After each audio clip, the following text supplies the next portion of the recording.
बिहार की सियासत में सभी पार्टियां जीत की रणनीति बनाने में जुटी हैं, अपना कुनबा बढ़ाने की कोशिश कर रही हैं, लेकिन इंडिया गठबंधन है कि ओवैसी के खुले ऑफर पर जवाब देने को राजी नहीं। लालू यादव AIMIM के दस्तक पर दरवाजा खोलने को तैयार नहीं। द हिंदू अखबार से बातचीत में AIMIM के बिहार प्रदेश अध्यक्ष अख्तरुल ईमान ने ये साफ कहा कि मैं बिहार में AIMIM को इंडिया ब्लॉक में शामिल कराने की मांग को लेकर लालू जी के आवास पर गया था। हम सिर्फ इतना चाहते हैं कि सेक्युलर वोट नहीं बंटना चाहिए और इसलिए हम महागठबंधन का हिस्सा बनना चाहते हैं। मैं लालू जी के आवास पर गया, लेकिन उन्होंने गेट तक नहीं खोला और न मुझसे कोई मिला।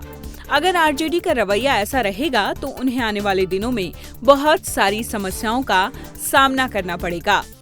AIMIM के पिछले प्रदर्शन को देखकर ये तो साफ है कि ओवैसी की पार्टी महागठबंधन को कोरी चेतावनी नहीं दे रही, बल्कि वो जो कह रहे हैं इसके पीछे पुख्ता आधार है। जहां AIMIM गठबंधन का हिस्सा बनने की कोशिश में है, वहीं लालू कैंप में इसे लेकर घबराहट है। दरअसल RJD को ये लग रहा है कि अगर ऐसा हो गया तो मुस्लिम वोट बैंक के लिए ओवैसी मसीहा बन सकते हैं, जिससे उनकी राजनीति खराब होगी। क्यों घबराए लालू यादव? साल 2020 चुनाव में सीमांचल में AIMIM का एक जनाधार स्थापित हुआ। 5 सीटें पार्टी ने उस वक्त अपने खाते में हासिल की। हालांकि इनमें से 4 विधायकों को RJD ने अपने में मिला लिया, लेकिन जमीनी स्तर पर असदुद्दीन ओवैसी का प्रभाव यहाँ मौजूद है। सीमांचल में कुल 24 विधानसभा सीटें हैं और यहाँ के 70% मतदाता मुस्लिम हैं। अगर ओवैसी की पार्टी महागठबंधन का हिस्सा बनती है तो इससे पार्टी की जीत की संभावनाएं बहुत बढ़ जाएंगी। पार्टी RJD के साथ रहते हुए भी अपनी जगह बना लेगी। मुसलमानों के मसीहा का टैग भी लालू की पार्टी से छिन जाएगा। RJD किसी भी कीमत पर AIMIM को क्रेडिट देना नहीं चाहती। कांग्रेस पहले से ही मौजूद है। उधर AIMIM को ऐसी पार्टी के तौर पर देखा जाता है जो वोटों का ध्रुवीकरण करती है। उधर अख्तरुल ईमान ने ये साफ कह दिया है कि तेजस्वी यादव को सरदारी पसंद है, मजलिस की भलाई नहीं। महागठबंधन में जगह न मिली तो क्या करेंगे ओवैसी? इसका प्लान भी ओवैसी तैयार कर चुके हैं।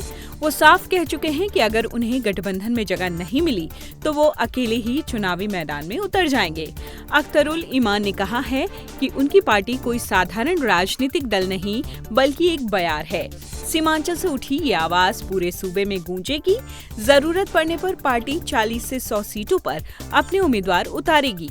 2023 के बिहार जाति जनगणना के हिसाब से राज्य की 243 विधानसभा सीटों में से 47 पर मुस्लिम वोटर निर्णायक रोल में हैं। 11 सीटों पर तो 40% से ज्यादा मुसलमान हैं। सीमांचल के कुछ हिस्सों में तो मुस्लिम वोट बैंक 70% से भी ज्यादा है।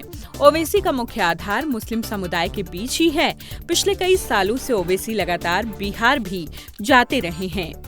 राज्य में AIMIM के प्रदेश अध्यक्ष अख्तरुल ईमान कहते हैं कि 25 जिलों में उनकी पार्टी का मजबूत संगठन है और वो 100 से ज्यादा सीटों पर चुनाव लड़ने की तैयारी में है।